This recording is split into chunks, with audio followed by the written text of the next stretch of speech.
हमें ये भी बताया गया कि आपको कैसे अपने समाज की ध्वनियों को पकड़ना है। साउंड्स, जो हमारी सोसाइटी की साउंड्स हैं, हमने वहीं से सीखा कि जब आप समाज की ध्वनियां पकड़ लेते हैं ना, अपने समाज की दृश्यों को पकड़ना सीख लेते हैं ना, तो आप लिखावट की दुनिया में अपने आप को साबित कर सकते हैं।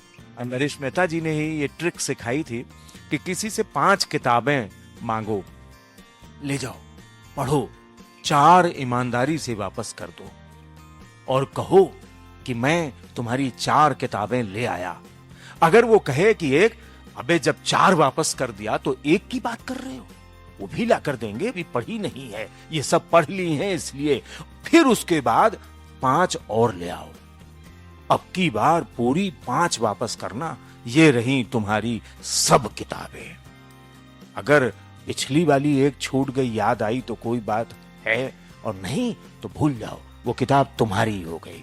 हम जब तक, जो नए लोग हैं, जो लिखना चाहते हैं, जो युवा लोग हैं, जब तक आप अपने समाज को, अपने समय को, अपने समय की गतिविधियों को, जब तक अपने समय के चेहरों को, उनके दुख और सुख को, उनकी विद्रूपताओं और दुर्हुताओं को, अपने समय के सिनेमा को, अपने समय की सत्ता को, अपने समय के बाजार को पढ़ना नहीं शुरू करेंगे, जानना नहीं शुरू करेंगे, उनसे आ रही ध्वनियों को पकड़ना नहीं शुरू करेंगे, तब तक लिखने का काम नहीं कर पाएंगे। ये जानना होगा। ये तभी आप सोचिए, कबीर, प्रेमचंद, आप पढ़िए ना, ये अपने समय की नब्ज पर हाथ धरते हैं। ये अपने समय के बाजार को बखूबी जानते थे, ये अपने समय की सत्ता को बखूबी जानते थे, ये अपने समय के लोगों की दुर्हुताओं और विद्रूपताओं को, समय सुख और दुख को समझते थे, तभी ना ऐसा लिख पाए हैं। हेलो, नमस्कार। विमर्श की इस अद्भुत कड़ी ये उत्तर मध्य क्षेत्र सांस्कृतिक केंद्र प्रयागराज चला रहा है, उस कड़ी में आपने संस्कृति और कला साधकों से उनकी बातचीत सुनी। उसी क्रम में आज बड़े हर्ष की बात है कि हमारे बीच डॉक्टर धनंजय चोपड़ा है। डॉक्टर धनंजय चोपड़ा इलाहाबाद केंद्रीय विश्वविद्यालय में पत्रकारिता विभाग के कोर्स कोऑर्डिनेटर है। यही सी बात है कि एक बड़ा दायित्व है। इसके अलावा, ये तो एक छोटा सा परिचय है, इसके अलावा देश के आज के वरिष्ठ संस्कृति कर्मियों में, लेखकों में और अब तो कहानियों में कहानीकार के रूप में धनंजय जी की एक अपनी विशिष्ट पहचान है। और धनंजय जी की कहानियां आज देश की सारी प्रतिष्ठित साहित्यिक पत्रिकाओं में प्रकाशित हो रही हैं। धनंजय जी हमारे अनुजवत हैं और मैं धनंजय जी के साथ काम भी करता हूँ, मतलब वहाँ विश्वविद्यालय में अध्यापन का। इसलिए ये बातचीत बहुत औपचारिक होगी और मुझे लगता है कि औपचारिक ही होनी चाहिए। तो मैं ये चाहूँगा कि धनंजय जी अपने लेखन के बारे में, अपनी संस्कृति के प्रति जो उनकी अपनी सोच है, दृष्टिकोण है, उसके बारे में कुछ बात शुरू करें ताकि फिर बात आगे बढ़ सके। बहुत बहुत धन्यवाद आदरणीय निदेशक महोदय, आदरणीय प्रदीप जी, आदरणीय कल्पना जी और साथियों। ये अपने आप में अद्भुत होता है कि अपनी रचना यात्रा के संबंध में बातचीत किया जाए और साथ साथ में ये भी किया जाए कि कहाँ से हम अपने आप को बनाते हैं और मांझते हैं।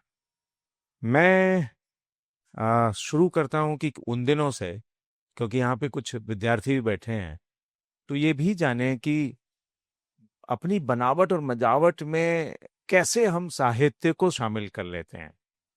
ये वो दिन थे जब हम इलाहाबाद में पढ़ा करते थे और इलाहाबाद इंटर कॉलेज के विद्यार्थी थे।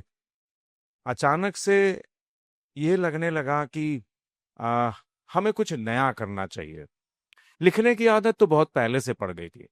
मेरे पिता आपातकाल के दौरान भूमिगत रहा करते थे, उनके नाम बारंट कटा था, तो आपातकाल को बड़े निकट से देखने का मौका मिलता था।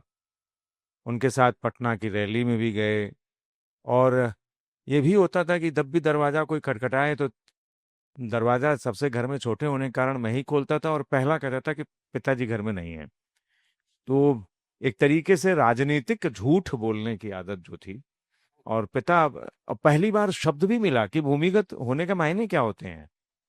उसी समय से कविता लिखने की आदत पड़ गई, और पहली कविता जो मंच पर सुनाने के मिला, आप सोचिए कि मैं उस समय 11 साल 12 साल का था, और वो 77 का समय था, आपातकाल समाप्त हुआ, और फिर चुनाव की मीटिंग मीटिंग होती थी, तो उसमें खड़ा कर दिया जाता था और एक कविता सुनाना के लिए कहा जाता था कि वो इंदिरा वाली कविता सुनाओ। तो उसकी जो तुकबंदी थी वो बड़ी ढंग से, रातों रात बदल गए कानून, पकड़ गए आदमी बच्चे मासूम, इंदिरा ने भारत में लगाया आला, पड़ गया सबके मुंह में ताला, इंदिरा ने दी सबको धमकी, ये क्या संजय की जिंदगी चमकी, सबने मिलकर बनाई पार्टी, नई पार्टी, और देश की बदल गई सोसाइटी। ये एक 8वीं क्लास का जो विद्यार्थी होता है, मैं 7वीं एक क्लास मिनट का। वो करूं। ये वो दौर था जब इलाहाबाद समृद्ध सांस्कृतिक परंपराओं से जुड़ा था। बहुत। बहुत यहाँ की परंपराएं, इस और विशेष रूप से साहित्यिक, तो बड़े बड़े नाम थे शहर में। और ये आपका, हम सबका सौभाग्य था कि जब हम आंखें खोल रहे थे तो बड़े बड़े नक्षत्र हमारे, महादेवी वर्मा, बहुत। राम कुमार वर्मा, जितने बड़े नाम आप हिंदी के सोच सकते हैं वो थे। तो ये एक बड़ा सौभाग्य था। बिल्कुल। और उसी लगता था ना कि अच्छा, उसी के बाद हम वही उसी पर आ रहे हैं कि जैसे हम लोग ने शुरुआत करी और फिर तो लिखने की एक आदत सी पड़ गई। तो दोस्त तो यार भी उस समय ऐसे होते थे, वसु मालवीय हमारे सहपाठी थे। तो हम लोगों ने हाई स्कूल में ये तय किया कि मैगजीन निकालेंगे, 80 का समय था, और सेवा नाम की पत्रिका हम लोगों ने निकाल डाली। और बड़ा अच्छा था उसका, मैं संस्मरण भी सुनाता हूँ कि सेवा के लिए हम आलेख मांगने जाया करते थे। हम लोग को संपादन करना था, और आलेख मांगने के लिए कभी हम इस साहित्यकार के दरवाजे में, कभी उस साहित्यकार के दरवाजे में। और हम निकाल रहे थे उमाकांत मालवीय स्मृति अंक निकाल रहे थे उन दिनों। उनका देहांत हो गया था, और हम लोग उसको निकालने के लिए इधर उधर आलेख मांगने के लिए जाते थे। तभी हमारे एक साथी बड़े थे जो हमसे सीनियर थे, उन्होंने कहा कि तुमको एक बड़े लेखक का आर्टिकल दिलाते हैं, साहित्य सम्मेलन आ जाना, वहां पे तुम्हें उनका आलेख मिल जाएगा। वहां एक साइकिल से लंबे से व्यक्ति आएंगे, काले से धोती कुर्ता बना, दुबली पतले काले से, और उनसे हम तुम्हारा आलेख दिलवा देंगे।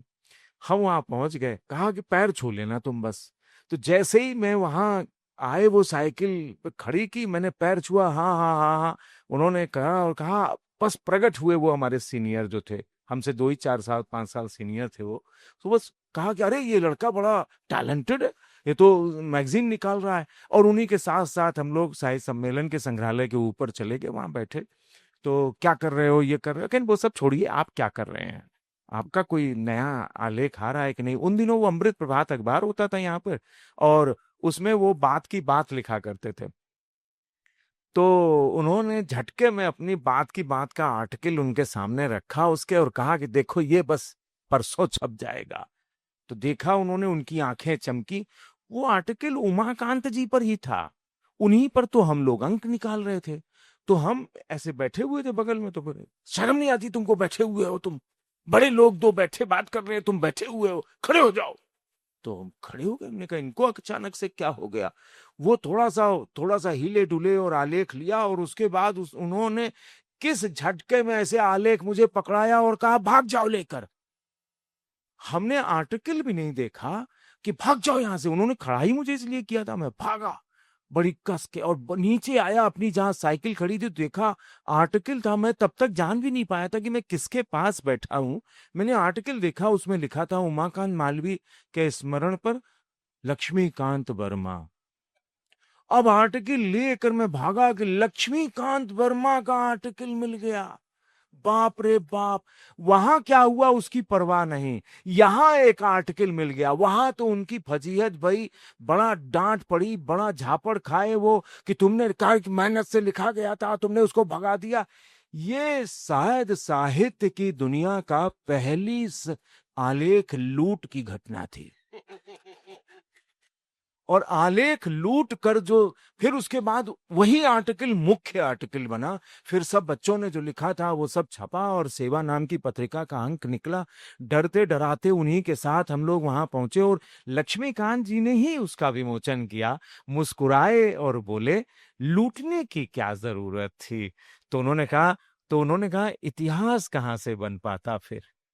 ऐसे थे। आज श्लोक ऐसे श्लोक बैठे, उनके ग्रैंडसन हैं। मुझे उन्हीं को देखकर ये घटना याद आई। ये श्लोक बैठे हुए हैं, लक्ष्मीकांत जी के ग्रैंडसन। लेकिन आप बताते ऐसे साहित्यकार, महादेवी के दरवाजे में हम लोग खड़े हैं कि महादेवी को ले चलना है अभी बैठाकर, और गोपेश स्मृति कार्यक्रम होना है, यहाँ जाना है, महादेवी तैयार हो रही हैं। और फिर किस तरीके से हम लोग, छोटे छोटे लोग थे। एक घटना और बता दें, फिर आप प्रश्न पूछिएगा।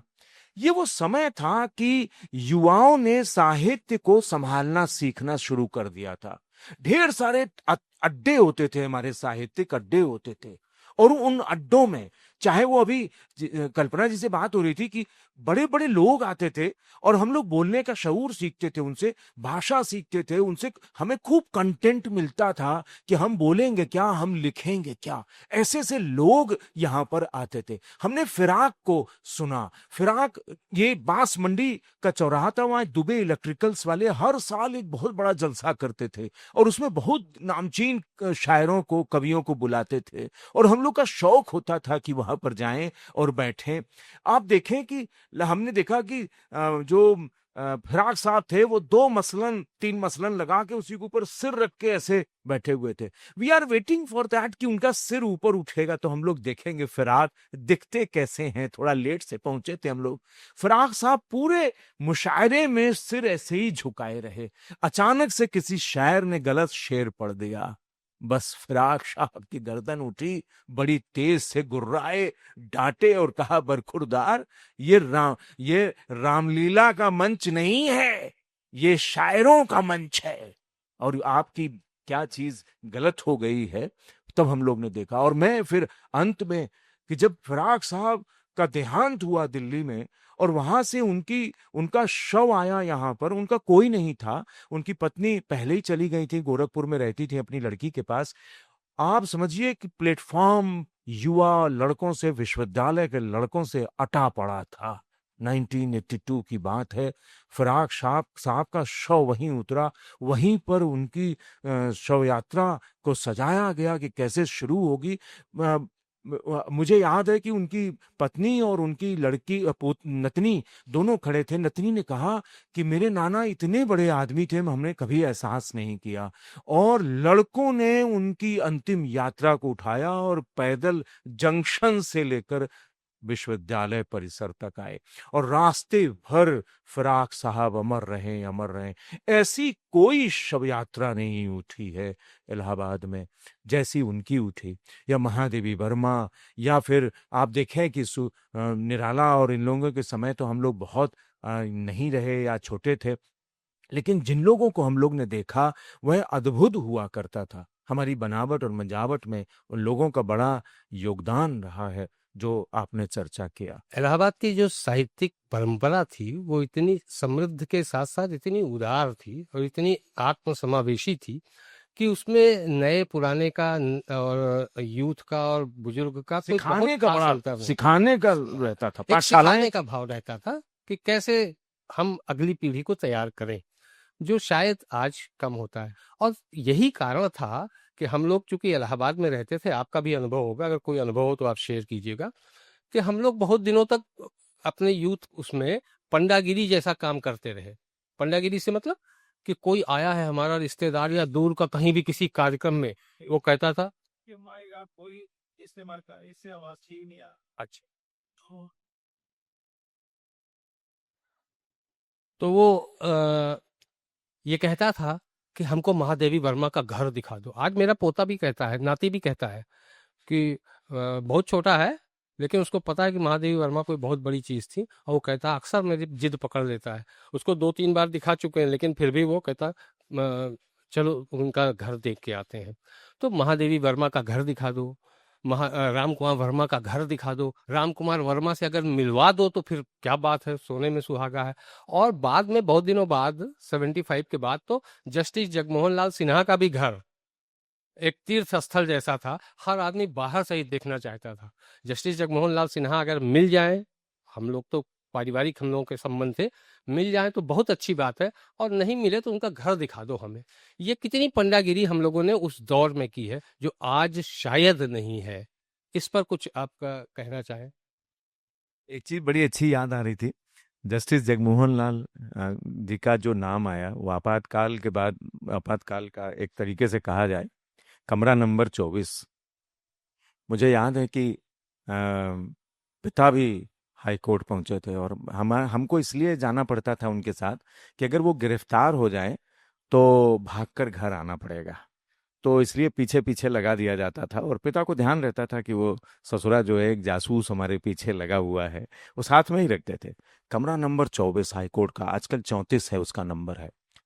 उसके बगल में 35, मतलब बगल का जो कमरा था, ये आदेश था, इलाहाबाद का रवायत थी कि जस्टिस साहब का आदेश था कि इंदिरा गांधी जब गवाही के लिए आएगी तो कोई खड़ा नहीं होगा।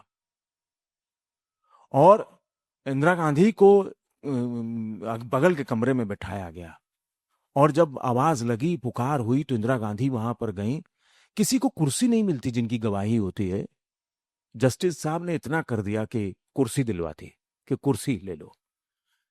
लेकिन आपको बताते हैं कि पहले इतनी चालाकी की गई थी, ये सब मैंने अपने पिता से सुना, सब वहां पे खबरें जो आ रही थी। अच्छा, ये रिपोर्टरी करने का मैं आपको बताऊंगा कि ये शुरू से आदत पड़ गई मेरी और इसीलिए मैं शायद पत्रकार भी बना। वहां पर ये तय था कि जस्टिस साहब ने सब कुछ लिखवा दिया है, बस ऑपरेटिंग जो आदेश होता है, जिसे एक्शन आदेश कहते हैं, वो अब लिखवाएंगे। क्योंकि ये था कि इंदिरा गांधी का सारा महकमा लग गया था कि जगमोहन जी ने आदेश क्या किया है, ये पता लग जाए। और पता न लगे इसलिए ऑपरेटिंग जो था वो पोर्शन वो बाकी रखा गया था और उसी समय उन्होंने लिखवाया और डिक्लेयर किया। और शायद मुझे ऐसा लगता है कि जब पिता निकल रहे थे तो कहा, मतलब अब इसको कोई अन्यथा नहीं लेगा, इंदिरा बुदबुदाए के गई है, कोनो बड़ा एक्शन हुई और आपातकाल लग गया। इसके माने इलाहाबाद में ही इंदिरा गांधी ने बुदबुदा दिया था कि अब हमें क्या करना चाहिए। ये था इलाहाबाद की रवायत रही है। आप सोचिए कि कहीं आप जाएं, आज भी महादेवी वर्मा का किया, आज भी वहां पे होली जलाई जाती है। हम लोग बड़े छोटे छोटे थे और उमाकांत जी और सब लोग इकट्ठे हो जाते थे, यश मालवी और हम लोग सारे जो इलाहाबाद के साहित्यकार उस समय के होते थे कि वहां पे इकट्ठे हो जाते थे।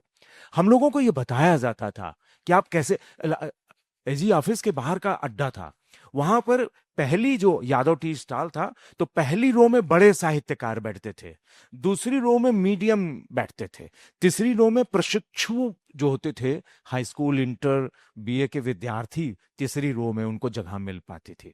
मुझे याद है कि आज भी वहां पे चर्चाएं होती थी, हमको केवल सुनना होता था कि कैसे हो रहा है, वहां पे कौन नहीं आ रहा है। वहां पे जगदीश गुप्त चले आ रहे हैं, वहां महादेवी वर्मा भी चाय पीने चली आ रही हैं। महादेवी वर्मा तो कार रोक कर, हमें याद है कि कार रोक कर उन्होंने देखा कि मीटिंग चल रही है और आई और चाय पिया और फिर चली गई।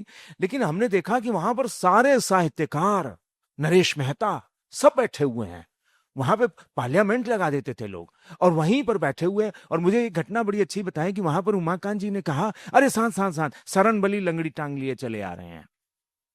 अब हम लोग ने देखा कि एक लंबे से आदमी चले तो आ रहे हैं लेकिन लंगड़ी टांग नहीं है उनकी, दोनों टांग से चले आ रहे हैं, बड़े अच्छे से चले आ रहे हैं। आखिर इन्होंने ये क्यों कहा कि सरन बली अपनी लंगड़ी टांग के लिए चले आ रहे हैं, दोनों टांग तो सलामत है इनकी, फिर कहा लंगड़ी टांग है। और सरन बली साहब जो थे वो बगल में अपना कागज दबाए हुए और सिगरेट जलाए हुए चले चले आ रहे हैं, ऐसे चलते हुए जी ऑफिस के किसी बड़े बाबू की तरह आकर बैठ गए। बात शुरू हो गई, मजाक भी शुरू हो गया। बाद में हम गए उमाकांत जी के पास कि आपने कहा कि लंगड़ी टांग लिए चले आ रहे हैं, कहीं न में तुम समझ नहीं पायो, वो जो बगल में दबाए रहे हैं ना, उनका नाटक रहा, वो नाटक का नाम है लंगड़ी टांग।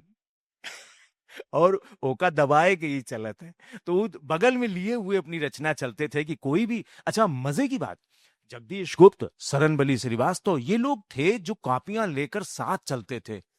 जगदीश गुप्त को तो मैंने देखा है कि स्कूटर रोक कर और पंक्ति याद आ गई तो लिख लिया करते थे।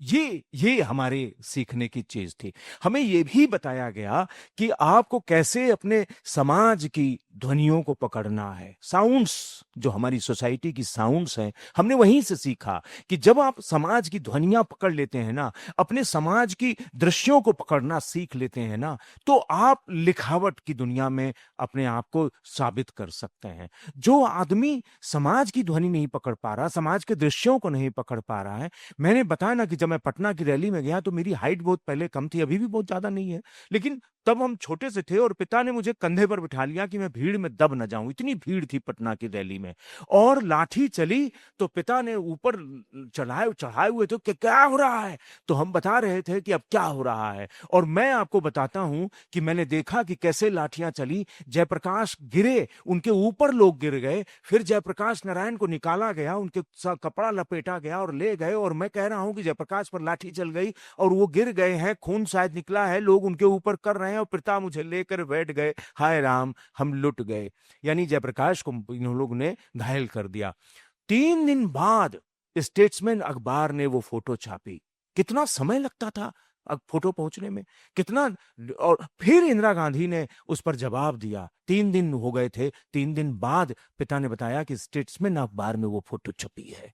आप सोचिए, और उसी समय से आप सोचिए मेरे लिए क्या हो रहा था। मेरी ट्रेनिंग चल रही थी, मैं ओवरहेड कैमरे की तरह अपने पिता के कंधे पर बैठा कमेंट्री कर रहा था। जब मैं अब मचान पर चढ़कर कभी कुंभ की कमेंट्री करता हूं ना, रेडियो के लिए या फिर दूरदर्शन के लिए या कहीं, तो मुझे अपनी वो कमेंट्री याद आती है जो हमने उस समय की थी। अद्भुत वो कमेंट्री हुआ करती थी। तो दृश्य को पकड़ना, ध्वनियों को पकड़ना, ये हमारे साहित्यकारों ने हम लोगों को सिखाया। वो साउंड्स पकड़ना सिखाते थे कि आपको कैसे पकड़ना है। आप कहीं जा नहीं रहे हैं, आप कहीं बैठ नहीं रहे हैं, आप किसी मजलिस में नहीं है, आप किसी बैठक में नहीं है, आप किसी को सुन नहीं रहे हैं। बेहतर लोगों को सुना कैसे जाए, सुनने का सलीका क्या होना चाहिए, हम तैयार नहीं करते हैं। बहुत सारे रंगकर्मी भी रोते हैं, बहुत सारे यही बात अभी हमने कहा ना कि अब हमारे पास डिलीवरी और एक्सेप्टेंस दोनों में बड़ी तेजी से गिरावट आई है। डिलीवरी भी कम हो रही है। हम उस बनावट और मजावट के दौर से गुजर कर आए हैं जिसमें बड़े बड़े लोगों के पास बड़ी बड़ी कहानियां, बड़ी बड़ी दिलचस्प किस्से हुआ करते थे। उनके हाव भाव में ही कम्युनिकेशन के अध्याय हुआ करते थे कि कैसे कहा जाए इस बात को, कैसे कहना है इस बात को, और कैसे लिखना है इस बात को। दोनों में फर्क हो जाता था। आज जब इतने सारे मीडियम्स हमारे सामने होते हैं ना, तो हमें लगता है कि कहना अलग है और बोलना लिखना अलग है, दिखना अलग है। आज मीडियम इतने सारे हो गए, लेकिन फिर भी हमारे पास ये होता था कि हम लोग बेधड़क सकुचाते थे। मुझे आज भी याद है कि हम जब लूकरगंज में शेखर जोशी के घर या हम नरेश मेहता जी के घर जाते थे, तो हम लोगों को पता होता था। हम लोग शेखर जोशी जी की पत्नी को ईजा कहते थे, तो ईजा का ये तय था कि कुछ खाने को मिलेगा, लड़के आए हैं कुछ खाने को मिलेगा। तो हम लोग ये जानते थे कि ईजा बहुत अच्छे से बनाएंगे। एक दिन हमने बता दिया कि मेरे फादर नैनीताल में डीएसबी कॉलेज में पढ़ाया करते थे, तो उन्होंने कहा कि अच्छा, तो नैनीताल में कितने साल रहे। हमने बताया उन्हें कि इतने साल रहे, और वहां का हमें जब लोग जाते हैं तो गर्म पानी पे गाड़ी रुकती थी अल्मोड़ा जाते समय, तो गर्म पानी में हम लोग रायता और पूरी खाया करते थे। तो उन्होंने तय कर लिया कि ये लड़का जब आएगा तो इसको रायता और पूरी बनाकर, बैठो बैठो हम बना रहे हैं। ईजा का बैठा लेना और जोशी जी का कोई किताब से रूबरू करा देना अद्भुत होता था। वो मानसिक खुराक दिया करते थे और ईजा पेट की खुराक दिया करते थे, और दोनों खुराकों के लिए हम लोग भाग भाग कर जाते थे। आज जब मैं उन किताबों को देखता हूं, आज लोगों के पास किताबें नहीं है, आज लोग किताब नहीं देते। अब लोग उनकी अलमारियों से किताब लगता था कि चुरा लिया जाए। और मुझे याद है कि मुझे नरेश मेहता जी ने ही ये ट्रिक सिखाई थी कि किसी से 5 किताबें मांगो, ले जाओ, पढ़ो, 4 ईमानदारी से वापस कर दो, और कहो कि मैं तुम्हारी 4 किताबें ले आया। अगर वो कहे कि एक, अबे जब 4 वापस कर दिया तो एक की बात कर रहे हो, वो भी ला कर देंगे, भी पढ़ी नहीं है, ये सब पढ़ ली हैं इसलिए। फिर उसके बाद 5 और ले आओ, अब की बार पूरी 5 वापस करना, ये रही तुम्हारी सब किताबें। अगर पिछली वाली एक छूट गई, याद आई तो कोई बात है, और नहीं तो भूल जाओ, वो किताब तुम्हारी ही हो गई। और उन्होंने कहा, ऐसी कितनी किताबें हैं जो लोगों के पास हों, वह तो पांचवी किताब। अद्भुत था सर।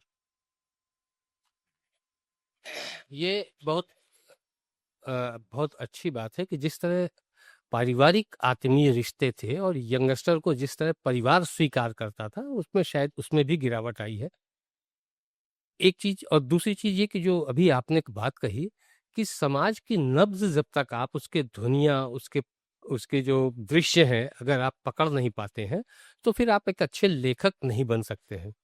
और शायद हमारे और आप में एक यही बात रही होगी कि शायद हमने उन उन साहित्यकारों के साथ बैठ करके उन ध्वनियों को, उन दृश्यों को, मतलब जिसे हम दूसरे शब्दों में कहें तो ऑब्जर्वेशन जो हमने सीखा, दृश्यों को देखना और फिर उसको अपने शब्दों में कहना, शायद यही कारण था कि आपको और हमको दोनों को पत्रकारिता की ओर ले गया। क्योंकि पत्रकारिता में जो दृश्यांकन था या समाज की नब्ज पहचानने और पकड़ने का मादा था, समाज की नब्ज को मोड़ने का या समाज की दिशा को मोड़ने का जो एक मादा था, शायद वो लेखकों से कुछ ज्यादा मुखर था। और अब जब आप फिर पत्रकारिता में आ गए, आप तो पहले पत्रकारिता में आए और अब लेखक हो, तो पत्रकारिता के बारे में कुछ बताइए कि पत्रकारिता उस दौर की कैसी थी और क्या थी और कैसे आपने पत्रकारिता की। ये तो अद्भुत है कि हम अ, शायद ये बताना कि जब हम हाई स्कूल में थे तो हम लोगों ने मैगजीन निकाल दी। उसमें यह तय हुआ, हाई स्कूल बोर्ड की परीक्षा भी थी और मैगजीन निकालने का काम भी कर लिया। पिता ने बुला के कहा कि फेल हो जाओगे, फेल हो जाओ, ये सब ना करो। तो अब लेकिन जुनून सवार था कि पत्रिका निकालनी है, क्योंकि तय हुआ था कि मैं उसका प्रधान संपादक हूं और वसु मालवीय उसके उप संपादक और यश मालवीय सह संपादक और एक ओंकार जी थे वो सह संपादक। पत्रिका हम लोग ने निकाली। ओंकार नाथ नाम था, लेकिन क्या था आई डोंट नो। तो वो करेंगे, उनके उमाकांत जी के कोई थे। तो प्रधान संपादक की ये जिम्मेदारी थी कि मैंने पहला कवर देख लिया कि एकदम सही है, दूसरा तीसरा सब तुम लोग देखो, उप संपादक लोग देखो। उस समय जो मीटिंग्स होती थी, आप सोचिए कि एक एडिटर की तरह मैं बैठता था और उसमें बातचीत होती थी। जिस दिन विमोचन होना था उस दिन मामला गड़बड़ा गया। सारा कार्यक्रम तय, पैसा तो था नहीं। 50-50 रुपए के हम लोग ने यात्री होटल से और सिंह मशीनरी से और किसे किसे 50-50 रुपए के हम लोग ने विज्ञापन लिए थे। और उन्हीं विज्ञापनों के सहारे 375 रुपए में 200 कॉपियां हम लोगों ने उस समय छपवाई थी और धर्मयुग साइज की मैगजीन बनाई थी। सेवा पत्रिका ऊपर लिखा गया था और इस तरीके से हम लोगों ने मैगजीन बना ली थी। प्रूफ्स में बहुत गलतियां थी, लेकिन उसको कहा गया कि चलो देखा जाएगा। उसने कहा मैं पढ़वा लेता हूं, जो छापने वाला था। 0 रोड पर ही प्रेस थी, 70 रोड पर, राज प्रिंटर्स। अब जिस दिन तय होना था तो हम लोग ने तय किया कि त्रिपोलिया हनुमान मंदिर का जो हॉल था उसी में विमोचन होगा। और उस समय के 2 युवा रचनाकारों को मुख्य अतिथि और अध्यक्षता बना दिया गया। बाकी जगन्नाथ साहेब वर्मा, अमरनाथ श्रीवास्तव, उमाकांत मालवीय, अनीता गोपेश और सुषमा शर्मा, जो कवित्री थी, जो बैंक में काम करती थी, और शशि शर्मा। और इस तरीके से 8-10 कवियों की गोष्ठी का भी तय हो गया। लेकिन जिस दिन विमोचन रखा गया था उस दिन सुबेरे जब हम लोग मैगजीन मांगने गए तो पता लगा उसकी मां बीमार हो गई, उसने तो छापे ही नहीं। अब क्या करें? बड़ी तेजी से साइकिल लेके भागे हम लोग उमाकांत जी के पास। उमाकांत जी घर में बैठे थे, महावीरन गली में रहा करते थे तब। तो बताया गया, कहीं ना वे परेशान काहे हो रहे, बैठ जाओ, हुआ क्या? तो बताया कि अरे वो छपा ही नहीं। बोले ये तो बड़ा गड़बड़ हो गया। 2 मिनट सोचा उन्होंने। अब इसमें देखना इलाहाबादी अंदाज। उन्होंने कहा कोई बात नहीं है, फाइनल प्रूफ्स ले उससे, उसको बाउंड कराओ और उसको बाउंड कराने के बाद साटन के कपड़े में लपेटो और गोटे से बांधो और बस बाकी सब वहां पे चौकी पे बढ़िया लगा के और रख दियो, बाकी हम संभाल लेंगे।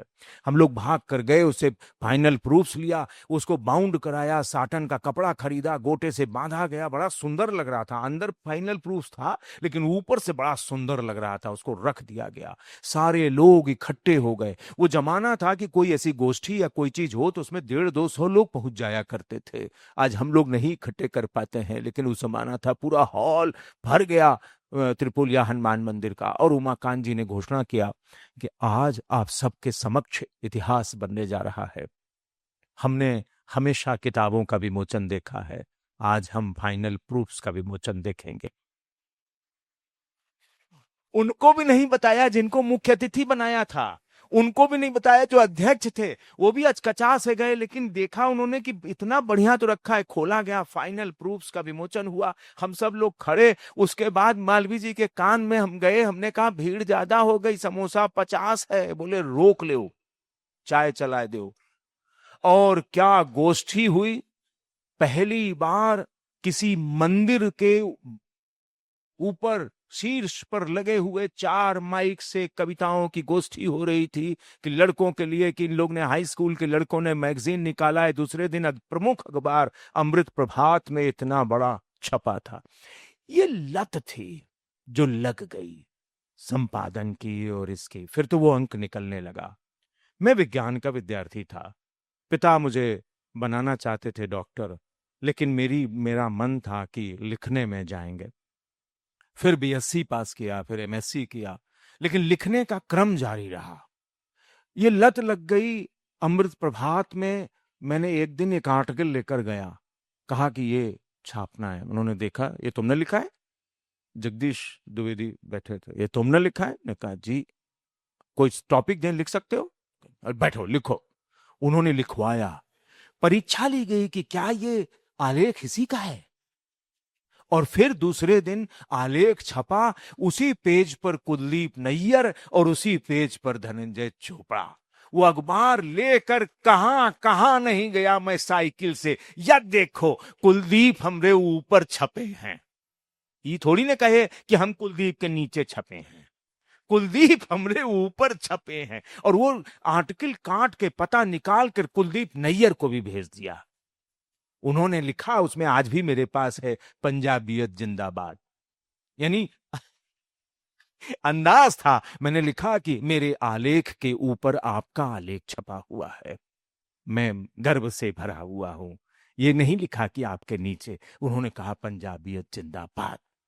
दरअसल ये बनावट और मजावट उन्हीं दिनों की थी कि कैसे हमें अपना काम करना है। ये वही दिन थे जब हम समाज को समझना, जो अभी बात हुई ना कि ध्वनियों को पकड़ना, ये वही दिन थे कि हमने शुरू कर दिया था। ये वही दिन थे जब पहली कहानी मैंने लिखी, हाय रब्बा बिंद्रो मर गई। वो पार्टीशन के पहले हमारे परिवार का छूट जाना वहां पर, और फिर भाग कर यहाँ आना। और जो वहां छूट गई थी बिंद्रो, उनके मदर फादर को, यानी हमारे पिता के ताया ताई को मार दिया गया, वो अकेली रह गई, उन्हें नागरिकता नहीं मिली भारत की। और वो जब आती थी पाकिस्तान से, और क्या क्या सामान लाती थी, कैसे हुआ, क्या हुआ, हाय रब्बा। और जब खबर आई कि बिंद्रो मर गई तो कोई जा नहीं पाया, अस्थियां नहीं आ पाई उनकी। उनके बगल में रहने वाले इफ्तिखार भाई ने उनको कहा, तय हुआ। आप देखिए क्या साइंटिफिक लगाते थे उस समय का बुद्धि। उन्होंने कहा कि ऐसा है कि हम कराची चले जाते हैं, वहां से हम उन्हें समुद्र में उनकी अस्थियां बहा देंगे,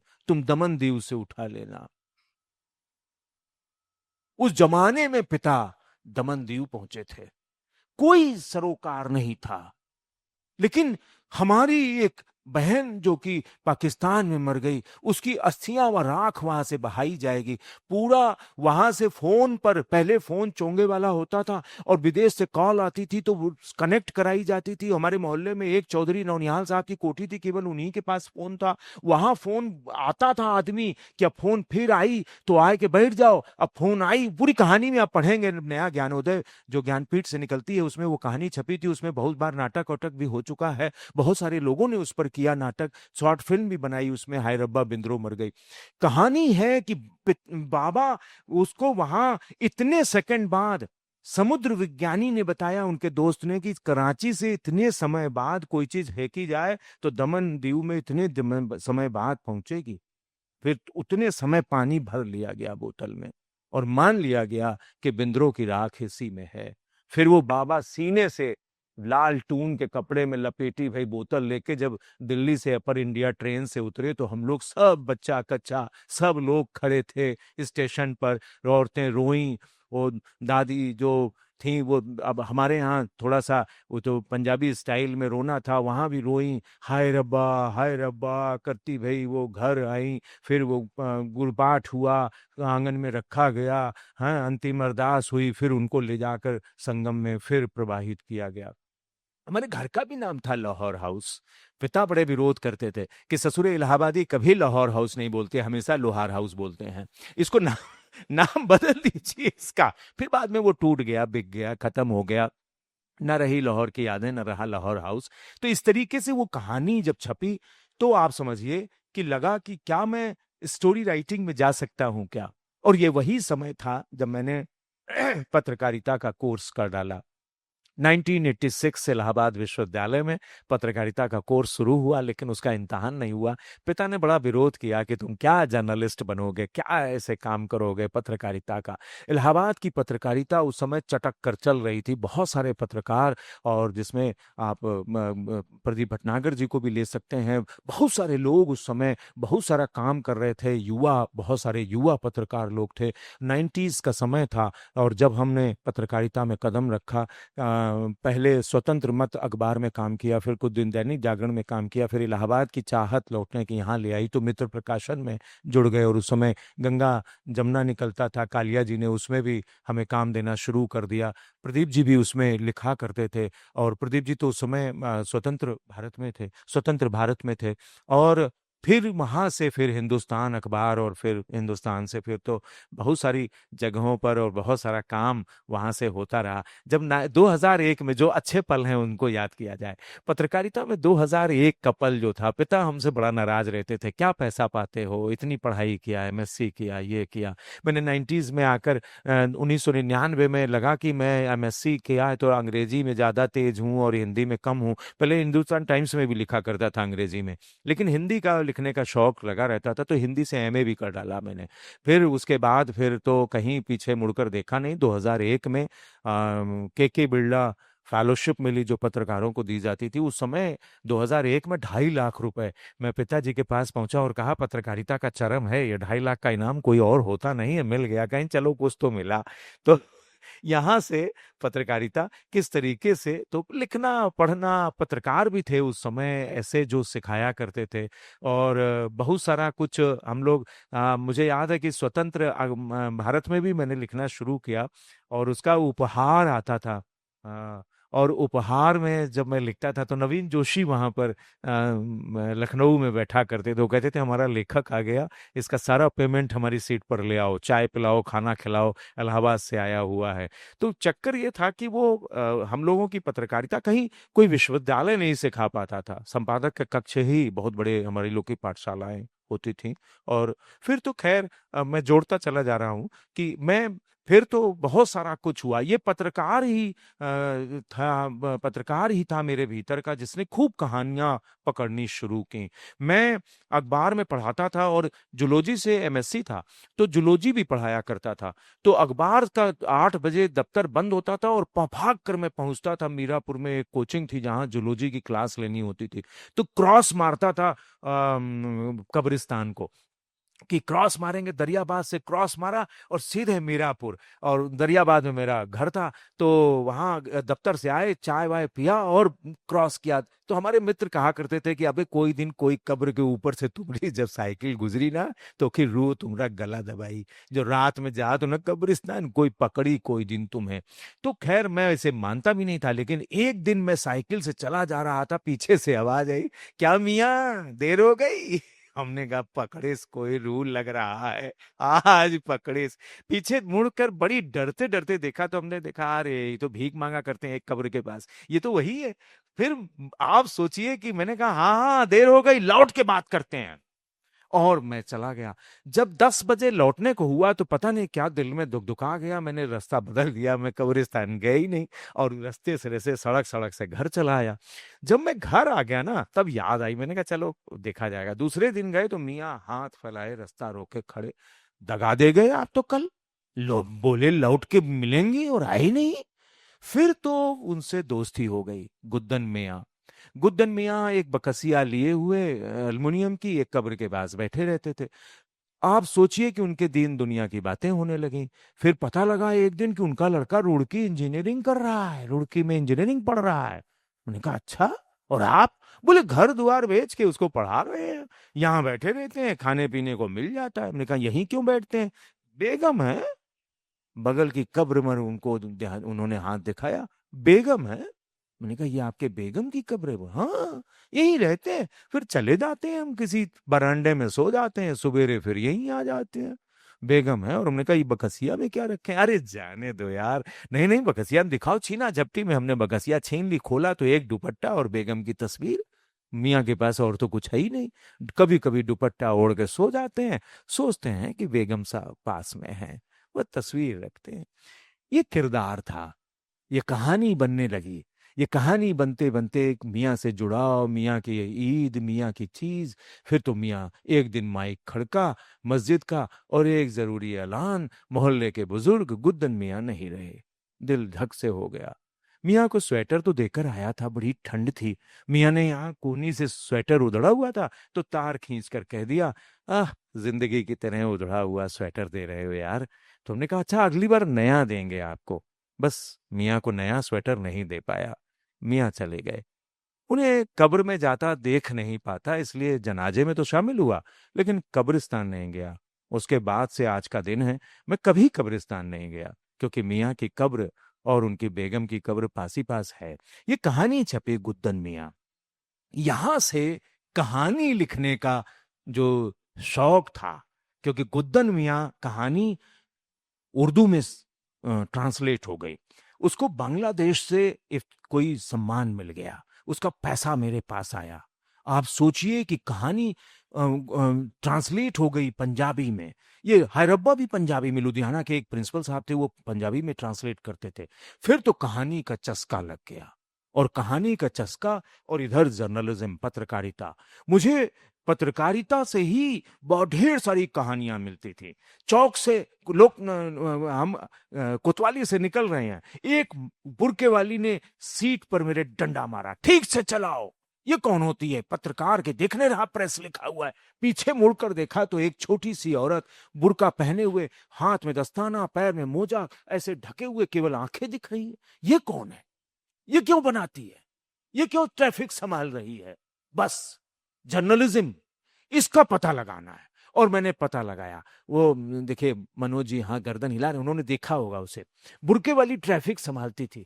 आप जिसने भी देखा था, जब वो कहानी छपी करीमन बी बुरके वाली, आप सोचिए कि कितने लोगों ने रिलेट किया। वो मैं जो कह रहा था, जब तक आप पकड़ेंगे नहीं उस दृश्य को, ध्वनियों को, यही मैंने सीखा कि कैसे आप ध्वनियों को और दृश्यों को पकड़ते हैं। वो कहानी जब बनने लगी, मैं उसके पीछे पीछे गया, जो पता लगा कि उसके हस्बैंड की डेथ हो गई है रोड एक्सीडेंट में। इतना दिमाग पर असर पड़ा है कि सुबेरे डंडा लेके निकल पड़ती है, फिर कोई जुनैद मरने ना पाए, फिर कोई ट्रैफिक का शिकार ना होने पाए, इसलिए वो निकलती है वहां पर। और उसको किसी ने बता दिया कि तोहरे ऊपर कहानी लिखे है ये। जब मैं मकान छोड़ने लगा दरियाबाद का, तो वो आ गई और रोई, खूब रोई। उसकी आवाज चली गई थी हादसे में, और खूब रोई। आप सोचिए कि किरदार, आपकी कहानी का किरदार जिंदा होता है। जिंदा किरदारों पर ढेर सारी कहानियां। मैं खुद एक वर्कशॉप लेने गया। मैंने अभी कहानी आ रही है ढपली वाली लड़की, मैं खुद कहानी, मैं कहानी का पात्र कभी कभी मैं खुद भी हो जाता हूं। और आपको समझिए कि ढपली वाली लड़की में मैं वर्कशॉप लेने गया, वहां एक लड़की दिखाई देती है। मेरी कोई लड़की नहीं है, एक लड़का है, लेकिन वो लड़की वो ढपली बजा रही है। और मुझे याद आता है कि कैसे ढपली बजा के गाना गाया जाता था और कैसे होता था। मैंने उसमें प्रोफेसर नेगी बन के पूरी कहानी लिखी है, पूरी कहानी कही है। दरअसल हम जब तक, जो नए लोग हैं, जो लिखना चाहते हैं, जो युवा लोग हैं, जब तक आप अपने समाज को, अपने समय को अपने समय की गतिविधियों को, जब तक अपने समय के चेहरों को, उनके दुख और सुख को, उनकी विद्रूपताओं और दुर्हुताओं को, अपने समय के सिनेमा को, अपने समय की सत्ता को, अपने समय के बाजार को पढ़ना नहीं शुरू करेंगे, जानना नहीं शुरू करेंगे, उनसे आ रही ध्वनियों को पकड़ना नहीं शुरू करेंगे, तब तक लिखने का काम नहीं कर पाएंगे। ये जानना होगा। ये तभी आप सोचिए, कबीर, प्रेमचंद, आप पढ़िए ना, ये अपने समय की नब्ज पर हाथ धरते हैं। ये अपने समय के बाजार को बखूबी जानते थे, ये अपने समय की सत्ता को बखूबी जानते थे, ये अपने समय के लोगों की दुर्हुताओं और विद्रूपताओं को, समय सुख और दुख को समझते थे, तभी ना ऐसा लिख पाए हैं। मैं जब लिखने बैठता हूं तो मैं अपनी रचना प्रक्रिया की बात करूं कि मुझे ये सिखाया गया, मेरे आदरणीय गुरुओं ने ये सिखाया कि आप कैसे, मैं तो ऐसे ऐसे गुरु के पास रहा हूं। मेरे गुरु आदरणीय कमला प्रसाद जी का जो किस्सा मैं जब कह देता हूं गुरु, तो दरअसल कमला प्रसाद जी घोर कम्युनिस्ट थे, लेकिन मेरे पत्रकारिता के हेड ऑफ डिपार्टमेंट थे। उनके अंदर एक तरीके का लेखक, बड़ा उम्दा लेखक था, इंसान बड़े उम्दा थे, और वो मेरी इलाहाबादियत पर मुग्ध हो जाया करते थे। कहते थे कि इलाहाबादियों से मुझे जो प्रेम हुआ है ना, वो तुम्हारी वजह से हुआ है। तुम्हारे अंदर जो इलाहाबादीपन है ना, कभी कभी तुम इलाहाबादी बोलती हो तो बड़ा अच्छा लगता है, वैसे ही बोला करो। तो हमने बड़ा खुश होते थे हम लोग कि अरे वाह क्या बात है। एमएससी करने के बाद मैं जर्नलिज्म करने गया था, तो एक तरीके से कहा जाए कि मैं एक मैच्योर युवा था उस समय। और मैं रीवा विश्वविद्यालय में, वो हेड ऑफ डिपार्टमेंट थे, तो रीवा विश्वविद्यालय से वो सतना जब अपने घर जाया करते थे, तो एक दिन बोले कि चलना है, आओ चलो एक दिन तुम्हें घुमा के लाते हैं। हम लोग वहीं कमरा लेकर रहते थे, तो उनके साथ हम लोग जा रहे थे। दो लड़के थे हम लोग, उनके साथ जा रहे थे, और जनरल ट्रेन थी जो रीवा तक जाती थी। एक जिंदा दिल इंसान की कहानी में सुना रहा हूं, कैसे जिंदा दिली मैंने सीखी। वो नीचे की सीट एक खाली कराई गई गुरुवर के लिए, ऊपर ऊपर बैठो खसको, गुरुजी लेटेंगे, रीढ़ की हड्डी में उनके दर्द हो रहा है, और गुरुजी चदरा उदरा बिछाए अपनी अटैची से निकाल के, और जनरल डिब्बे में ही जो सीट होती है उस पर लेट गए। उनके शिष्य गण ऊपर लद गए, दोनों जने हम लोग।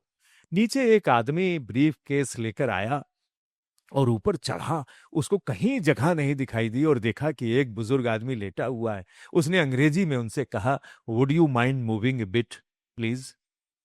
गुरुजी ने अपनी एक आंख खोली, अब बंद कर ली। हम लोग ऊपर सोचे कि गुरुजी तो हिंदी के अध्यापक हैं, इनका अंग्रेजी समझे में नहीं आई, तब है ना एक आंख खोल के बंद कर लें। फिर उसने कहा, would you mind moving a bit please. गुरुजी अब की बार आंखिए ने खोली। फिर उसने कहा, please would you mind moving a bit. कहीं कुछ नहीं, हम लोग मुस्कुरा रहे हैं, कौन कहे कि गुरुजी आपसे कुछ कह रहा है। उसके बाद कहा, अरे मुझे जगह दे दीजिए, मैं बैठना चाहता हूं। गुरुजी खट से उठ गए, खा बैठे। उसने बैठते हुए कहा, ओह आपको अंग्रेजी नहीं आती है। गुरुजी ने आधा घंटा उसे अंग्रेजी में लेक्चर पिलाया। वो अपनी यूनिवर्सिटी के प्रो वाइस चांसलर भी थे। वो बीच बीच में बस कह रहा था, sorry sir, I am very sorry sir, I am no, and fun is fun and that is and fun is fun। हम लोग भी चमत्कृत कि हिंदी का प्राध्यापक, हेड ऑफ डिपार्टमेंट, ये होती थी विद्वता। पैर छुआ उस आदमी ने। फिर उसने कहा, सर क्या मैं एक प्रश्न पूछ सकता? जब आप जान रहे थे कि मैं आपसे सीट मांग रहा हूं, तो आपने मुझे जगह क्यों नहीं दी? और जब मैंने हिंदी में कहा तो जगह दे दी। ले इसका आंसर मेरा एक शिष्य देगा। धनंजय नीचे आ। नीचे आए, कहा, ये जो अंग्रेजी में बोलत रहे, would you mind moving a bit, इलाहाबादी में क्या कहा वो? तुम थोड़ी देर से पढ़ा। हमने कहा, सर कहेंगे अमा यार खसकबो। बोले देखिए, अपनी भाषा में शब्द है अमा यार खसकबो, और तुम क्या कर रहे हो, would you mind moving a bit please. Back, अपनी भाषा क्यों नहीं बोलते हो? फिर उनको हिंदी में बोलने के लिए कितना प्रेरित किया। उसने कहा, आज के बाद मैं पब्लिक प्लेस पर अंग्रेजी नहीं बोलूंगा सर। ये थे हिंदी के अध्यापक। एक आदमी से हिंदी बुलवाने के लिए इतना बड़ा नाटक। किताब पूरी करनी थी, पता लगा किताब लिख रहे हैं सर, अचानक से खबर आई कि सर का एक्सीडेंट हो गया, स्कूटर से गिरे और उनकी याददाश्त चली गई। ने कहा है गुरुजी की याददाश्त चली गई? और हम अखबार में काम करने लगे थे। मैं तुरंत ट्रेन पकड़ी और पहुंचा मैं सतना। और आप सोचिए, सतना पहुंचते ही मान, वो जो बंबई की जितनी रूट ट्रेनें जाती थी सब सतना, टिकट भी नहीं मिला, कैसे मैं बैठा और वहां सतना पहुंचा, दरवाजा खुला, उनकी पत्नी ने कहा आओ आओ धनंजय, वो जानती थी, आओ आओ धनंजय, गुरुजी की तो याददाश्त चली गई है, कमरा में बंद रहते हैं। मैंने कहा अच्छा। खटखटाया, अरे देखिए धनंजय आया है, अरे खोलिए दरवाजा। गुरुजी ने दरवाजा खोला। कौन? मैंने कहा धनंजय, मैं धनंजय आपका शिष्य, पैर और छुआ। बैठो। बैठे रहे, वो अपना किताब देखते रहे। उसके बाद उन्होंने अपनी पत्नी से कहा चाय वाय? जी। चाय लेने गई, कुंडी लगा दो। कुंडी लगा। कौनो याददाश्त नहीं गई है यार, किताब लिखनी है, किताब पूरी नहीं होत रही और इस ससुरा वीसी छुट्टी न देत रहा। गिरे, अचानक से गिरे और यहां से खून बहत रहा। पता नहीं कौन सी फिल्म याद आ गई, और फिल्म याद आई तो लगा अरे गुरु ए गई, बस 6 महीना वापस ना आई। उनका अच्छा सर, अब माता जी कहीं हमें यार उनका पता लग जाए तो 4 जगह और पता लग जाए, समझ नहीं रहे हो, माफ कीजिएगा। कहीं औरतन को नहीं बतावा जाता, सीख ले जिंदगी में। और कमरा बंद करके फिर दरवाजा खटका, फिर खोला तो हमने कहा, बोली दरवाजा क्यों बंद कर लिया? हम कहा ये बोले, कहीं इनकी आदत ही पड़ गई है दरवाजा बंद करने की, खोलते ही नहीं है, 5 मिनट चिल्लाओ तब खोलते हैं। कुछ याद वाद आया आपको क्या? कुछ नहीं।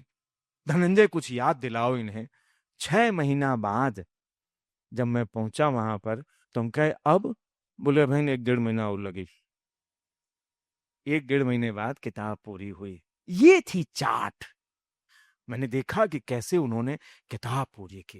ये बनावट और मजावट के दिन थे, कैसे कैसे लोग मिलते चले गए, वो चीजें कैसे कैसे लोग कैसे कैसे हो गए। कहने वाले नरेश मेहता जी, वो जो कागज पर रामस्वरूप चतुर्वेदी जी, पता लगा कि इनको साहित्य के पुरस्कारों पर बिरला फेलोशिप मिली हुई है। आप सोचिए कि मैं उनके घर की दरवाजा कुंडी खटखटाता हूं, अच्छा हुआ तुम आ गए। मैंने कहा सर आपका इंटरव्यू लेना है, आपको व्यास सम्मान मिला हुआ है और हमें अखबार का इंटरव्यू लेना। अरे छोड़ो उसे, तुम्हारे लिए मैंने इतना मटेरियल निकाल के रखा है तुम्हारी फेलोशिप का। मैंने नहीं कहा था, मैंने नहीं कहा था कि आप हमें मटेरियल निकाल के दीजिए, लेकिन कितना भाव था जो भी प्रदीप जी कह रहे थे, कितनी केयरिंग करते थे। हम लोगों ने उनसे सीखा है कि कैसे आप अपने पीछे आ रही लिखने वाली पीढ़ी को केयरिंग करेंगे, कैसे दिखाएंगे, कैसे सिखाएंगे। अद्भुत था वो। ये कमाल की चीजें थी।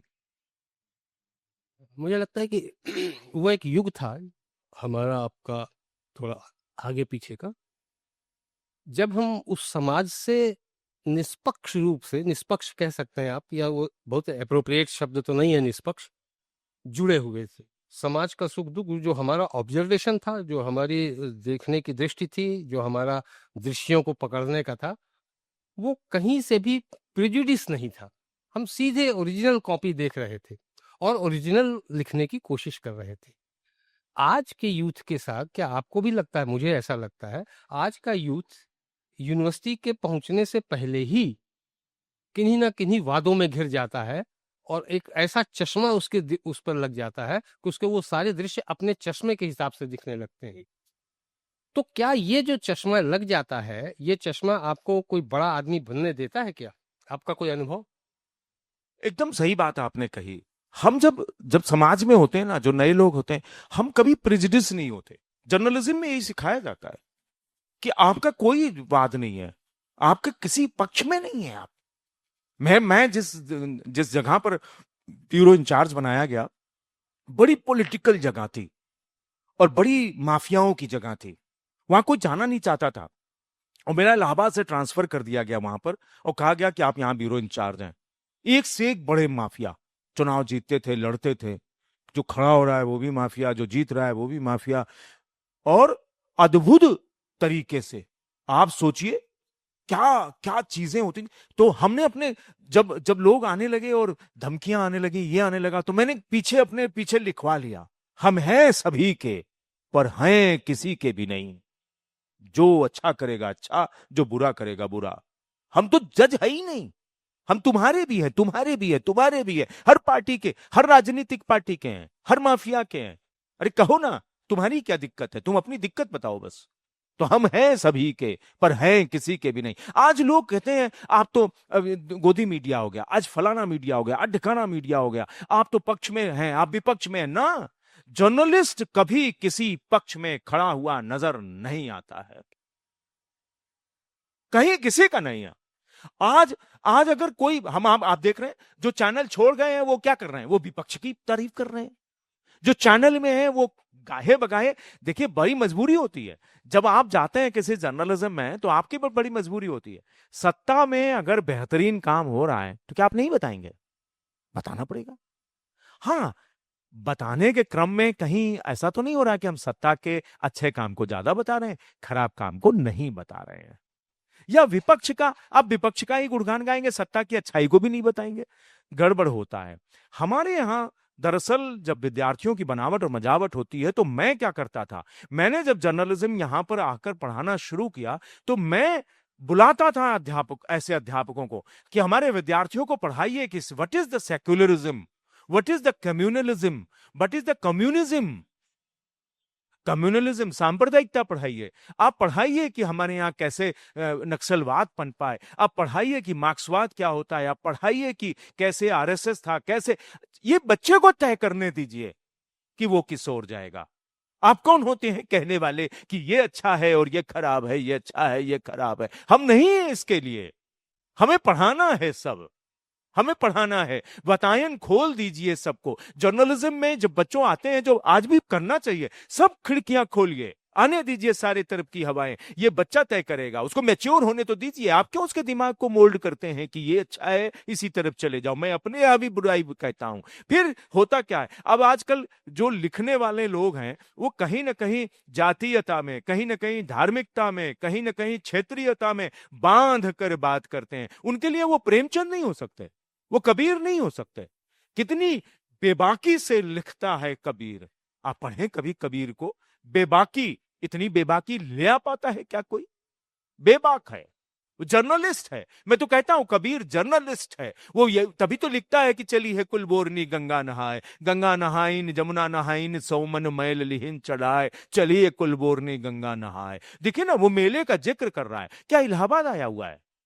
क्या इलाहाबाद में है? कबीर को जब मैंने इसी पद से ढूंढना शुरू किया तो पता लगा यस, वो इलाहाबाद में। कबीर के गुरु तो यही कहते हैं, रामानंद। तो कबीर यहां इलाहाबाद में है, तभी ना लिख रहे हैं कि गंगा नहाइन जमुना नहाइन सौमन मैल लिहिन चढ़ाए। अब मन के मैल की बात है या गंगा के प्रदूषण की बात है?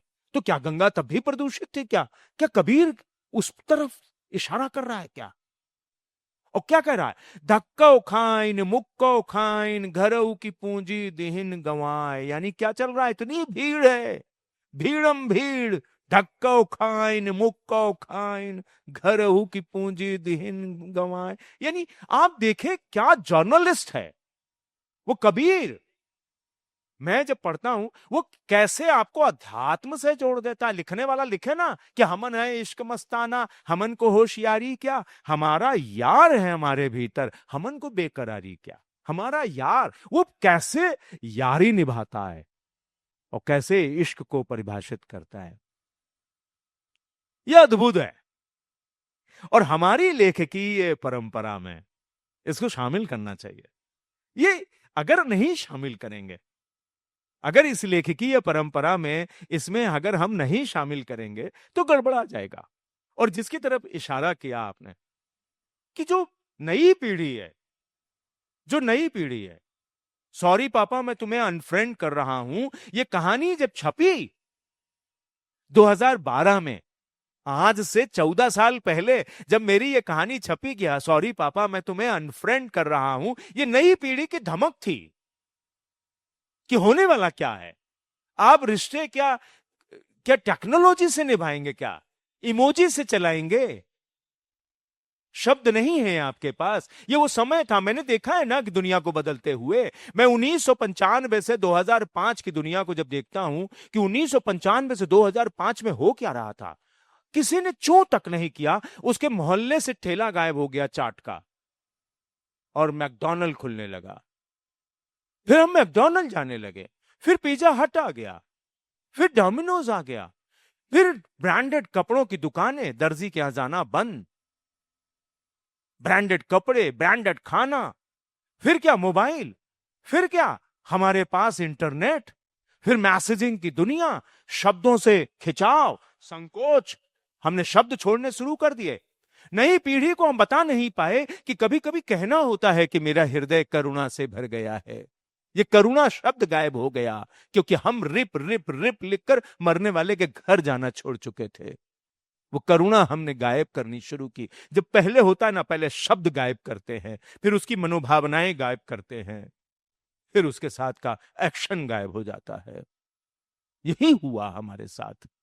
और इसीलिए जो पीढ़ी आई उसने ध्यान नहीं दिया कि हमें क्या करना चाहिए। फिर वो पीढ़ी सोशल मीडिया साइट आरकुट की पीढ़ी, आरकुट आ गई थी, फिर वो तो फेसबुक और इंस्टाग्राम पर चली गई। फिर आया हमारे पास जो 2006 से 2015 तक का समय,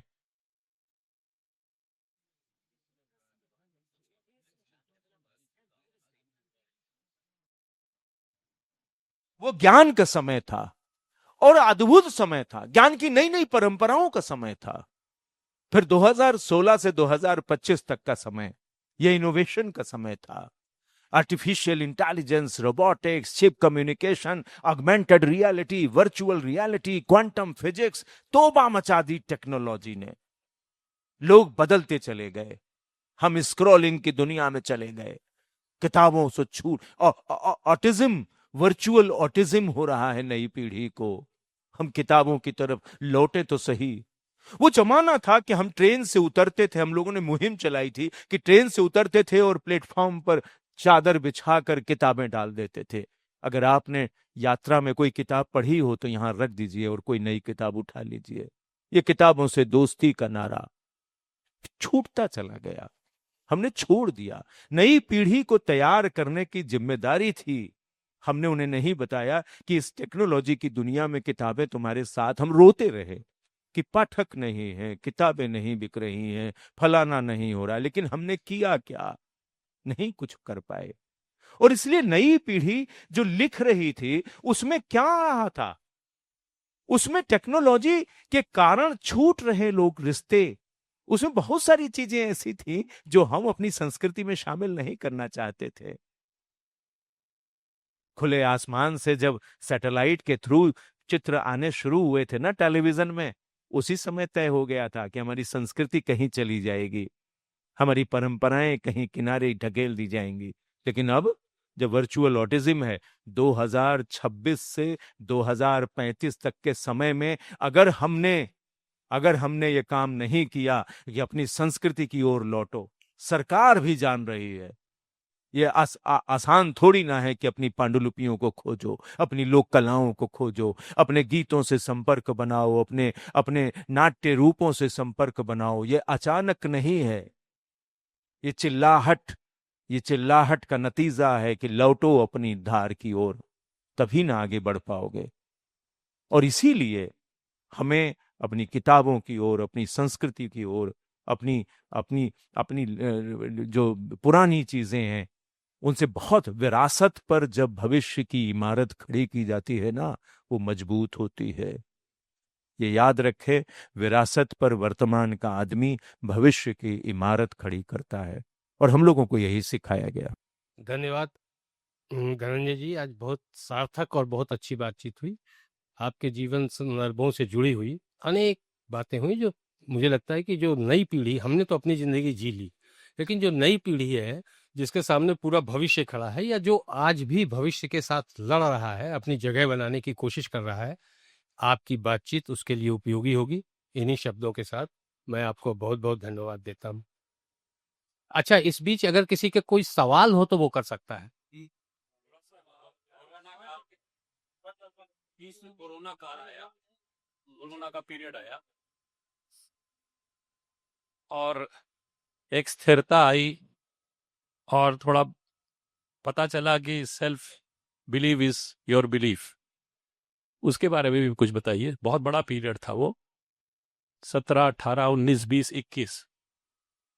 कोरोना काल अगर कहा जाए तो एक तरीके से कहा जाए बड़ा क्रिएटिव काल था। सब डरते हैं उसमें, हमको भी कोरोना हुआ। उस समय हमने मौत को बड़े करीब से देख रहे थे, हम बड़े डर डर के फोन करते थे। मैं डॉक्टर हूँ इसलिए पूछ रहा हूँ। अच्छा बड़े डर डर के हम लोग फोन करते थे कि कोई जिंदा बचा भी है या नहीं। जब हमें कोरोना हुआ तो इतना भयानक हुआ, या जो बताया गया, तो हम पलंग से उठकर बाथरूम तक नहीं जा पा रहे थे और घिसिट घिसिट कर चलते थे। अब आप देखें कि उसमें हो क्या रहा था।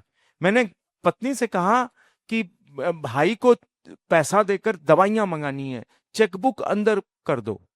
और एक चेक पर नहीं, सब चेक पर साइन कर दिया कि मेरे बाद अगर किसी को मिल सके तो मिल जाए।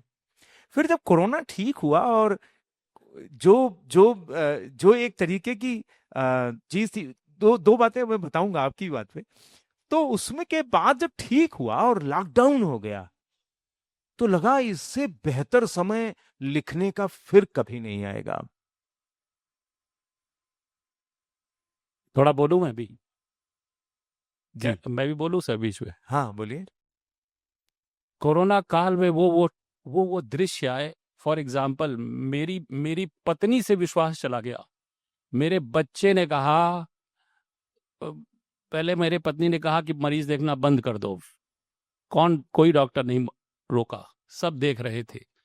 मुझको कोरोना हुआ, मेरे घर आया, फिर मैंने देखा देखी, अब फिर 2 दिन के बाद मैंने अपनी पत्नी का और बच्चे का वो टेस्ट करवाया, दोनों पॉजिटिव निकले। You know what my daughter said to मी?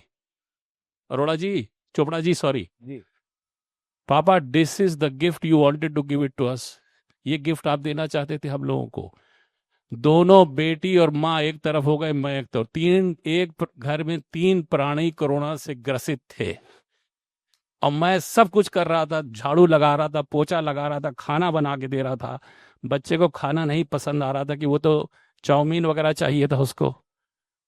तो ये दौर भी एक आया था सर कि आदमी रियलाइज हुआ कि आपको सब कुछ अपने आप करना है। ठीक बोला सर?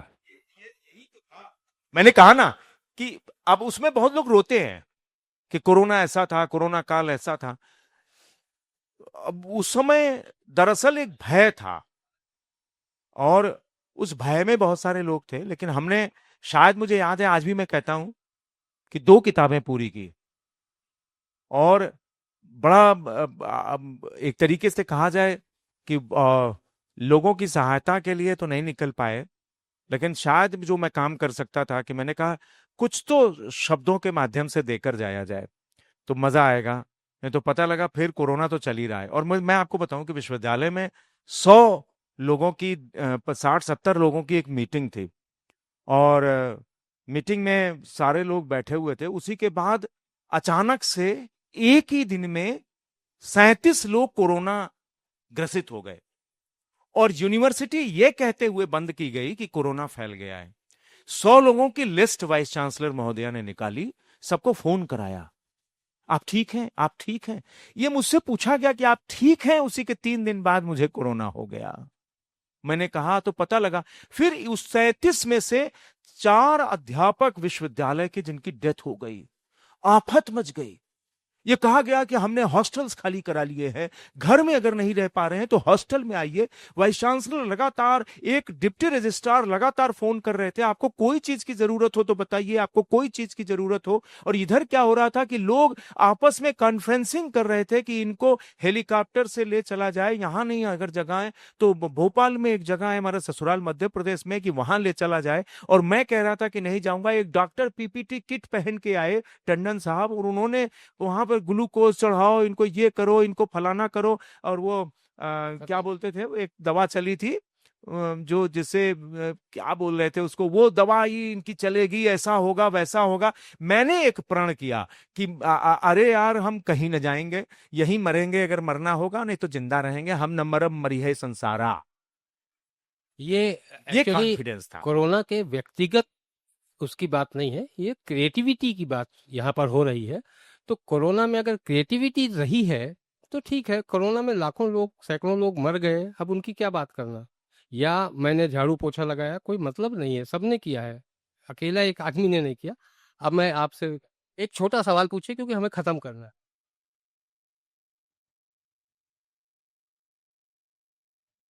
सर, मैं थोड़ा सा लेट हो गया, लेकिन जो मेरे मन में एक विचार चल रहे थे, उसी टॉपिक पर आप चर्चा भी कर रहे थे, कबीर दास जी का। आज मैं उन आप जैसे लोगों के साथ में, और मैं अभी यंग पीढ़ी से गुजरा हूँ, तो आज कबीर दास जी का जो सूक्ति है, साखी है, उसको पढ़ता रहता हूँ। अब आज उन्हीं के बीच में मैं पाता हूँ, अपने लोगों के साथ में जाता हूँ तो बहुत उजुल फुजुल की बातें होती हैं, मतलब बे अर्थ की बातें होती। और आप जैसे लोगों के बीच में बैठता हूँ तो बहुत सार्थक समझ में आता है कि हाँ, सवाल ये है कि सर, हम कबीर दास जी के जैसे कैसे अपने आप को उसमें उखेर पाए, कैसे बन पाए उनके। मैंने पहले ही कहा कि कबीर जो है ना, वो हमारे भीतर, हम अपने रगों में महसूस करना पड़ेगा। आप कबीर को पढ़िए और जिस लेखक को पढ़ते हैं ना, उसे अपनी रगों में बहता हुआ महसूस करना शुरू कर दीजिए। मैं सच बताता हूँ, संत कवियों को, चाहे आप बुल्ले शाह को पढ़ें, चाहे आप दादू को पढ़ें, चाहे आप मलुक दास को पढ़ें, इन संत कवियों को पढ़ेंगे ना तो अपने रगों में महसूस करना शुरू करिए, खुद ही आपको लगने लगेगा कि हमारे भीतर भीतर चले आ रहे हैं। ये अद्भुत होता है। कबीर इसीलिए कहा जाता है ना कि ये सब काल के परे थे और आज तक अपनी बात कहते हुए चले आ रहे हैं। जी सर नमस्ते। जी आपको सुनना एक बड़ा आनंददायक अनुभव होता है। बहुत बार आपको सुना हूँ और इतनी ऊपर चढ़ के आया, मुझे 2 लोग चढ़ा कर लाए सिर्फ आपको सुनने के लिए। तो पत्रकारिता के क्षेत्र में जो मूल्यवान लोग बचे हैं उनमें से सबसे ऊपरी पंक्ति में आप हैं। और जिन अखबारों का आपने नाम लिया, अभी आपने एजी ऑफिस का नाम लिया, तो मैं गर्व से कह सकता हूँ कि मैं उसी एजी ऑफिस से आता हूँ। और जी जी जी, मैं सिर्फ ये पूछना चाहता था कि पत्रकारिता में ये जो प्रायोजित कथ्य है, जो नैरेटिव है, इसका क्या इतिहास रहा है? क्योंकि हमने जो दौर देखा सन 90-91 का, जबकि लाखों लोग कश्मीर से भगाए जा रहे हैं, हजारों लोग मारे जा रहे हैं, और एक खबर अखबार में नहीं है, कहीं किसी अखबार में कोई चर्चा नहीं है, ऐसा कैसे हुआ? मुझे इस बारे में बताइए। अब देखिए, ये समय समय पर अपने आप को पत्रकारिता इवॉल्व भी करती है। पत्रकारिता में बहुत सारी चीजें नई भी आती रहती हैं। जिस दौर की आप बात कर रहे हैं कि उस दौर में कहाँ हो सकता है कि यहाँ ना आया हो, कहीं ना कहीं किसी न किसी अखबार में या किसी रूप में वो आया जरूर होगा, कहीं ना कहीं छपा जरूर होगा, किसी किताब में जरूर आ गया होगा। ये होता रहा है। हमने पत्रकारिता के इवॉल्व होने में ये देखा कि पत्रकारिता जब चली थी ना, तो जब आज़ादी की लड़ाई थी तो पत्रकारिता के पास आज़ादी की लड़ाई को रिपोर्ट करना था। उसमें बहुत सारे पत्रकार थे, चाहे अंबेडकर हो, चाहे गांधी हो, चाहे मदन मोहन मालवीय हो, या फिर और सारे पत्रकार थे। बाद के दिनों में इन्हीं में से बहुत सारे राजनेता की राजनीति की तरफ चले गए, बहुत सारे पत्रकार की तरफ चले गए। जब हम साहित्य में मोह भंग पढ़ते हैं ना, तो पत्रकारिता में भी मोह भंग हुआ। सत्ता क्या ठीक ठाक है? क्या नेहरू ठीक ठाक काम कर रहे हैं? बहुत दिनों तक लोगों ने बहुत सारी चीजें नहीं छापी, बहुत सारा कुछ नहीं छपा। नेहरू के समय क्या चोर नहीं थे? नेहरू के समय क्या भ्रष्टाचार नहीं था, लेकिन नहीं छप पाया क्योंकि लोग अचंभित थे कि हम छापें कि ना छापें, लिखें कि ना लिखें। ये एक बड़ा भारी संकट था लोगों के सामने। फिर इंदिरा का दौर आया। फिर इंदिरा के दौर के समय यह सोचा जाने लगा कि कैसे देश को, अच्छा, इंदिरा ने कारनामे भी करने शुरू कर दिए कि सिक्किम को मिला लिया, बांग्लादेश बना दिया, ये कर लिया, India is Indira, Indira is India कहने वाले देवराज अरस जैसे नेता भी पैदा हो गए। लेकिन फिर इंदिरा गांधी उसी मद में आपातकाल लगाती हैं। यहां पत्रकारिता का इवोल्यूशन एक बार फिर चमक कर ऊपर आता है, जब पत्रकारिता का बैन किया जाता है कि आपको सेंसर कर दिया गया है। आप खबरें एक कुछ लोगों के से होकर गुजरेंगी, जो खबरें छप पाएंगी वही खबरें छपेंगी। लोगों ने ब्लैकआउट करना शुरू किया। यहां पर खबर थी वो सेंसर्ड हो गई, सेंसर्ड लिखकर छोड़ दिया, काला पन्ना छापा गया, तो आपातकाल में खबरें ही नहीं छपी। उसके बाद जब 1977 में जब फिर से चुनाव आता है और इंदिरा गांधी चुनाव की घोषणा करती हैं, तो पत्रकारिता, और कितने पत्रकार कितने साहित्यकार, यही आप देखिए कैसी कैसी गिरफ्तारी हुई थी 1977 में। यहीं पर आचार्य रघुवंश, प्रोफेसर रघुवंश को गिरफ्तार किया गया, जिनके दोनों हाथ लूले थे जीवन से, और उनसे कह दिया गया कोर्ट में खड़े होकर, जज कहता है कि आपने, आपके ऊपर आरोप है मिस्टर रघुवंश कि आपने रेल की पटरियां उखाड़ी हैं, बिजली के तार काटे हैं। तो वो कहते हैं इन्हीं हाथों से काटा है मेरी लॉर्ड मैंने। अब आप सोचिए कि ऐसी ऐसी गिरफ्तारियां हुई थी, या पंजाब केसरी के संपादक को सरेआम गिरफ्तार कर लिया गया था। या आप सोचिए कि उस समय जब दौर गुजर कर पत्रकारिता आती है, 1977 के बाद की पत्रकारिता, तब रविवार जैसी मैगजीन निकल रही है, फिर दिनमान जैसी मैगजीन मोर्चा संभालती है, और क्या पत्रकारिता एकदम चटक कर आती है, और उनको लगता है कि मैं सरकार, हम लोग सरकार बना सकते हैं, गिरा सकते हैं, ये भी कर सकते हैं। पत्रकारिता का ये भाव आता है। लेकिन इंदिरा गांधी समझ जाती है, कि कहती है कि ये पत्रकार हमारे साथ नहीं देंगे, तो लो पावर ट्रांसमिशन का जाल बिछा देती है, और घर घर टेलीविजन चला आता है। प्रिंट को मारने की तैयारी थी ये, लेकिन प्रिंट मरा नहीं। फिर उसके बाद शुरू होता है पत्रकारिता के नया इवोल्यूशन दौर, की टीवी भी है और अखबार भी है। लोगों ने कहा कि अखबार मर जाएगा, रेडियो के समय भी कहा था, लेकिन अखबार मरा नहीं, कुछ हुआ नहीं। लेकिन हाँ, झूठ का पुलिंदा, ढिंढोरची लोगों का जमाना बहुत तेजी से आ गया, सुबह से शाम तक ढिंडोरा होने लगा। लेकिन इस बीच में अखबार अपने आप को इवॉल्व करता रहा, सैटेलाइट की दुनिया आ गई, और कहा जाने लगा अब बहुत सारे संस्करण निकल आएंगे। यहां से पत्रकारिता फिर बदल गई। आपको प्रतापगढ़ की खबर पढ़ने को नहीं मिलेगी आज, प्रतापगढ़ में आपकी खबर पढ़ने को नहीं मिलेगी। इसलिए यह कह देना कि 1990 में क्या नहीं छपा था, छपा होगा, आप तक नहीं आया। क्यों? क्योंकि हमने वो दौर गुजर गया जब सारा खबरें एक अखबार में आती थी। अब तरह तरह के संस्करण आने लगे, ये खबर वहां छप रही, आप बनारस की खबर नहीं पढ़ पाते, बनारस में क्या हुआ, तो कश्मीर की कहां से पढ़ेंगे। ये 1990 का जो दौर था, वो एक पूंजी निवेश का दौर था, जब 26% पूंजी खोल दी गई थी, विदेशी पैसा लगने लगा था, अखबार बदलने लगे थे, अखबार रंगीन होने लगे थे। तब हमने अखबारों के दायरे को छोटा कर दिया, हमारा इलाहाबाद सिकुड़ कर, इलाहाबाद का अखबार सिकुड़ कर इलाहाबाद के बीच में हो गया। लेकिन फिर दुनिया बदली है, आने वाला समय उम्मीदों से भरा हुआ है। आप कह सकते हैं अखबार फिर लौटेंगे और फिर आपकी आवाज को बुलंद करेंगे। साहित्य और पत्रकारिता उन आवाजों को बुलंद करने का काम करते हैं जो आवाजें दबा दी जाती हैं या फिर पीछे छूट जाती हैं। बहुत बहुत धन्यवाद। धन्यवाद, बहुत बहुत धन्यवाद जी। आपने बहुत आज विचारोत्तेजक सत्र रहा, और ये भी अच्छी बात थी कि आज काफी आपको श्रोता भी थे, तो